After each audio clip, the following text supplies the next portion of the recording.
اتحاد میں شامل تمام سیاسی جماعتوں کے سربراہان و نمائندگان نے آج اس اجلاس میں شرکت کی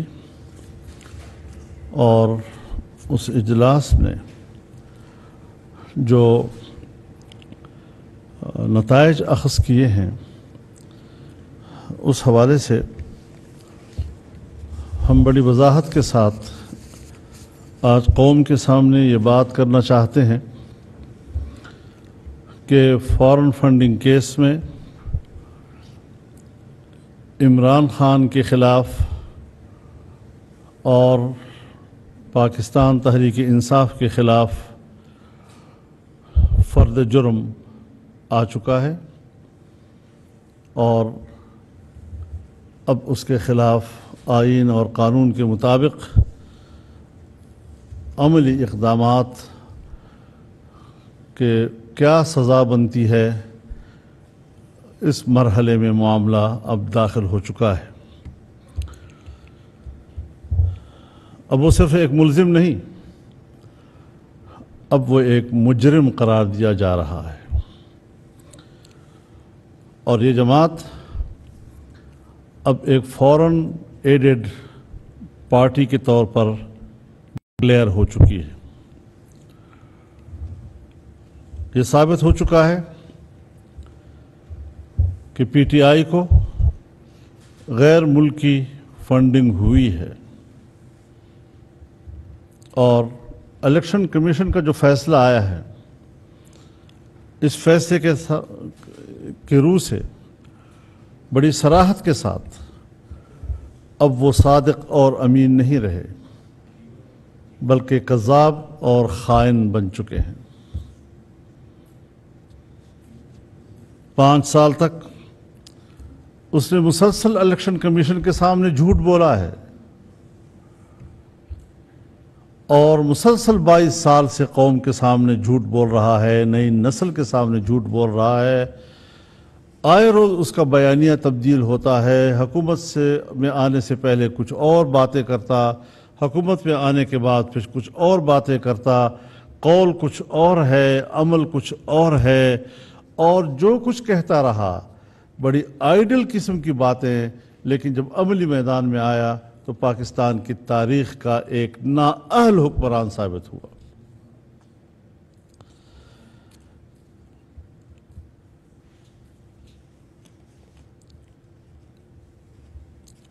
انہوں نے الیکشن کمیشن کے سامنے جھوٹے بیان حلفی، جھوٹے سرٹیفکیٹ اور ڈکلیریشن جمع کرائے۔ یہ آئین کی خلاف ورزی ہے اور آئین کی ایسی خلاف ورزی کہ اس سے پہلے سپریم کورٹ اور الیکشن کمیشن بہت سے لوگوں کو نااہل قرار دے چکی ہے۔ آج ہم اس مرحلے میں داخل ہو چکے ہیں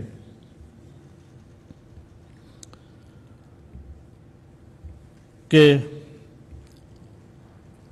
صاف نظر آ رہا ہے کہ اس نے ریاست کو اور ریاست کی عمارت کو زمین بوس کرنے کے لیے عالمی سطح پر مدد حاصل کی ہے، بلکہ یہ ایک عالمی ایجنڈے کے طور پر عالمی امداد حاصل کر کے اقتدار تک پہنچ کر پاکستان کی ریاست کو اکھاڑ پھینکنے اور ملک کے خاتمے کے لیے اس نے اقتدار حاصل کیا۔ ضروری امر یہ ہے کہ آج پاکستانی قوم اور ہر وہ ادارہ، ہر وہ جماعت، ہر وہ فرد جو دفاع وطن کے جذبے سے سرشار ہے اور دفاع وطن کو اپنا فریضہ سمجھتا ہے، لازم ہو گیا ہے کہ اس وقت وہ ریاست کے ساتھ کھڑے ہوں اور ریاست کی بقا اور اس کے دفاع کا فرض ادا کریں۔ اب کوئی دوسرا آپشن نہیں رہا ہے۔ فارن فنڈنگ کیس میں ہوشربا حقائق سے یہ ثابت ہو چکا ہے کہ وہ ایک غیر ملکی کٹ پتلی ہے۔ لاکھوں ڈالر، اربوں روپے غیر ملکی ایجنڈے کو پورا کرنے کے لیے وہ سیاست میں لایا۔ 351 غیر ملکی کمپنیوں اور 34 غیر ملکی شہریوں سے غیر قانونی فنڈنگ لی گئی۔ اور ہم تو ایک زمانے سے کہہ رہے ہیں، میں تو اول دن سے اس موقف پہ ہوں کہ اس نے اسرائیل سے بھی مدد لی ہے، اس نے ہندوستان سے بھی مدد لی ہے، اور آج جو حقائق سامنے آئے ہیں تو فنڈ دینے والے شہریوں کا تعلق اسرائیل، بھارت، امریکہ، کینیڈا، ڈنمارک اور فن لینڈ سمیت کئی ممالک کے ساتھ ہے۔ میں یہ رائے رکھتا ہوں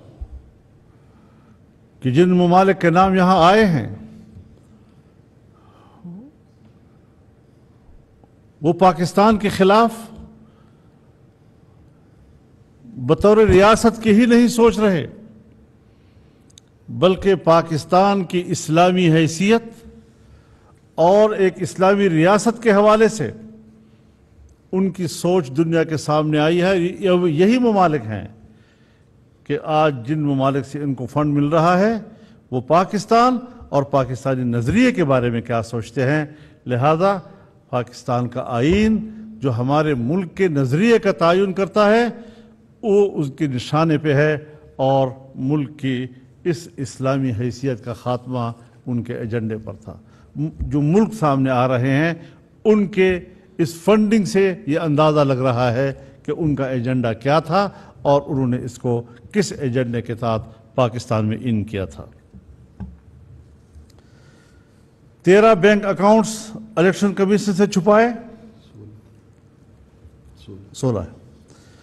16 بینک اکاؤنٹس انہوں نے الیکشن کمیشن سے چھپائے۔ اور عجیب بات یہ ہے، آدمی کو ہنسی آتی ہے، یکدم سے بیانات دینا شروع کیے، فیصلہ ہمارے حق میں آ گیا، فیصلہ ہمارے حق میں آ گیا، ایک دوسرے کو مبارکباد دے رہے ہیں، فیصلہ ہمارے حق میں آ گیا۔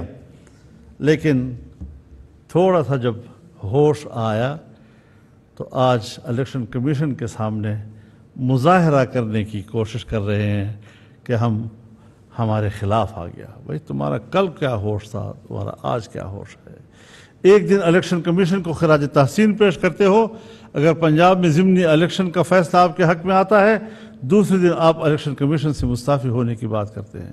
اور آپ کو یاد ہوگا میں نے بنو کے پریس کانفرنس میں یہ بات کہی تھی کہ اب وہ فوری طور پر ٹرن لے رہا ہے اور الیکشن کمیشن پہ دباؤ ڈال رہا ہے کہ وہ مستعفی ہو۔ وجہ کیا ہے؟ ظاہر ہے بھی تازہ دو دن پہلے کا ضمنی الیکشن تو نہیں ہو سکتا، لیکن فارن فنڈنگ کیس اب ان کے دماغ پہ سوار ہو گیا ہے۔ اب وہ الیکشن کمیشن کو بلیک میل کر رہا ہے۔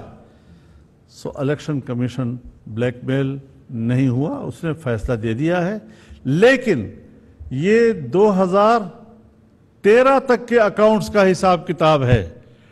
جب ایک دفعہ 2013 تک کے اکاؤنٹس اس طرح کی چوری کے نکل آئے ہیں تو اب ہم سوچتے ہیں کہ 2013 کے بعد کا بھی حساب لیا جائے ان سے۔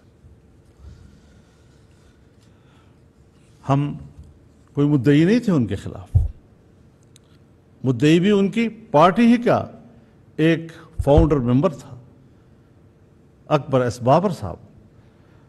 انہوں نے جس استقامت کے ساتھ اپنا مقدمہ لڑا اور انہی کو سرخروئی ملی ہے۔ الیکشن کمیشن ایک ادارہ ہے، وہ ان کے حقائق کو نہیں جھٹلا سکا، ثبوت فراہم کیے ہیں تو اسٹیٹ بینک نے فراہم کیے ہیں۔ وہ ایک ادارہ ہے اور ان کی حکومت کے دوران بھی کیے ہیں۔ سیکورٹی کمیٹی اگر اس نے ان کے خلاف رپورٹ دی ہے تو ان کی حکومت کے دوران میں دی ہے، ایسا بھی نہیں کہ خدا نخواستہ ان کی مخالف کسی حکومت نے ان رپورٹوں کو زبردستی نکلوا کے الیکشن کمیشن میں پیش کروایا ہے۔ تو اس اعتبار سے یہ ضرور تھا کہ کہ 8 سال سے التوا میں پڑا ہوا ایک مقدمہ کیوں پڑا ہوا ہے، اس پر ضرور سیاسی لوگوں نے بات کی ہے، لیکن دعویٰ کرنا، مقدمہ چلانا، اس کی پیروی کرنا، اس حوالے سے ثبوت پیش کرنا، سیکورٹی کمیٹی کی رپورٹ، اسٹیٹ بینک کے معلومات، یہ سب کچھ اس کا تو سیاست سے کوئی تعلق نہیں ہے، یہ تو سب اداروں نے کیا ہے اور حقائق کی بنیاد پر یہ سارا کچھ کیا ہے۔ 2014 میں یہ مقدمہ ان کے خلاف دائر ہوا تھا، اور پھر اکبر ایس بابر صاحب نے 2011 میں ہی، جیسے کہ ان کے بیانات سے ظاہر ہوتا ہے، عمران خان کو ذاتی طور پر ان تمام غیر قانونی دھندوں سے اور ان جرائم سے آگاہ کیا تھا جو ان کے بیانات کہتے ہیں۔ تو پھر اس کو یہ کہنا کہ جی مجھے تو ان چیزوں کا علم ہی نہیں تھا، یہ پھر ایک عذر لنگ ہے، بدطرز گناہ ہے۔ اس قسم کا عذر وہ کیسے قوم کے سامنے پیش کر سکتا ہے کہ مجھے پتہ ہی نہیں تھا؟ اپنے دستخطوں سے بینک اکاؤنٹ کھلوائے، اور الیکشن کمیشن کے فیصلے میں وہ تمام رپورٹ تفصیل سے لکھ دی گئی ہے۔ بینک نے اس میں آنے والے تمام رقوم کی تفصیل، ریکارڈ بتا رہا ہے کہ عمران خان کے اپنے دستخطوں سے آنے والی درخواستوں پر یہ اکاؤنٹ کھولے گئے۔ اسٹیٹ بینک آف پاکستان نے ہزاروں دستاویزات پر مبنی ناقابل تردید شواہد الیکشن کمیشن آف پاکستان کو بھجوائے۔ یہ record state bank of Pakistan نے پاکستان بھر کی تمام بینکوں اور مالیاتی اداروں سے جمع کیا تھا۔ صرف ایک بینک کی بات نہیں ہے، صرف ایک ادارے کی بات نہیں ہے۔ ہم یہ سمجھتے ہیں کہ اب جس طرح میں نے کسی زمانے میں کہا تھا کہ بھائی صرف عمران خان مجرم نہیں ہے، یہ پورا ٹبر مجرم ہے، تو آج بھی میں کہنا چاہتا ہوں کہ یہ پوری پارٹی اس تمام تر جرم کی ذمہ دار ہے، اور ان کے مرکزی عہدیدار ہوں یا صوبائی عہدیدار ہوں، یہ سب اس جرم میں شریک ہیں، اور ان سب کے خلاف جرم ثابت ہو چکا ہے، اور تمام سیاسی جماعتیں اس بات پر متفق ہیں اور اپنی حکومت سے یہ کہہ رہی ہیں، ان کو مشورہ دے رہی ہیں کہ فوری طور پر ان کے خلاف اب کارروائی کی جائے۔ اور ظاہر ہے کہ عمران خان خود ہو یا ڈاکٹر عارف علوی ہوں، ان کو تو فوری طور پر استعفیٰ دے دینا چاہیے اپنے پارٹی کے عہدے سے بھی اور ملکی صدارت سے بھی، کیونکہ اب یہ مجرم ثابت ہو چکے ہیں۔ ایک مجرم جو رنگے ہاتھوں پکڑا گیا ہے اور اب کبھی کہتا ہے جی جن لوگوں کے نام لیتا ہے وہ دنیا سے جا چکے ہیں، تو ملبہ اپنے مرحوم ساتھیوں پر ڈالنے کی بھی کوشش کر رہا ہے۔ کس قدر بھونڈی حرکت ہے۔ پی ٹی آئی کے عہدیداران، اب ان کی گرفتاریاں عمل میں لائی جانی چاہیے فوری طور پر۔ پارٹی کے 4 ملازمین کو نجی اکاؤنٹس میں ملک کے اندر اور باہر سے پیسہ جمع کر کے اجازت کیوں دی گئی ہے؟ ان کو گھر کے 4 ملازمین ہیں، ان کے نام پر اکاؤنٹ کھلے ہوئے ہیں، ان میں پیسہ آیا ہوا ہے، تو ان کو گرفتار کر کے ان سے مزید تفصیلات حاصل کی جائیں۔ یہ قانون کی کھلی خلاف ورزی ہے، اور اس میں پارٹی چیئرمین ہو یا سیکرٹری جنرل ہوں، ڈاکٹر عارف علوی ہوں، یہ سب کچھ انہی کی اجازت سے ہوا ہے، اور یہ سب لوگ اس جرم کے مرتکب ہیں۔ تو یہ آج کے اجلاس میں دوستوں نے جو ذکر کیا ہے، میرے خیال میں پھر ایک دفعہ دہرا دینا چاہتا ہوں کہ اب اس وقت مسئلہ اسٹیٹ کی بقا کا ہے، ریاست کی بقا کا ہے، اور ریاست کی بقا کے لیے ریاست کے دفاع کے تمام ذمہ داران اور سرزمین وطن کے دفاع کے جذبے سے سرشار ان تمام اداروں، تمام قوتوں اور تمام تنظیموں کو ایک جان ہو کر اس ملک کو بچانے کی فکر کرنی چاہیے. سب چیزوں سے ہمیں بالاتر ہو جانا چاہیے اور ایک صف میں کھڑے ہو کر ہم اپنے ملک کا دفاع کریں, ملک کی بقا کی جنگ لڑیں اور اس قسم کے جرائم پیشہ طبقوں کو ملک کی سیاست سے اکھاڑ باہر پھینکیں. یہ اس کو تاریخ میں ایک علامت بنا دینا چاہیے عبرت کا, تاکہ آنے والی نسلیں اس قسم کے لوگوں کے انجام سے عبرت حاصل کریں. خدا حافظ جی.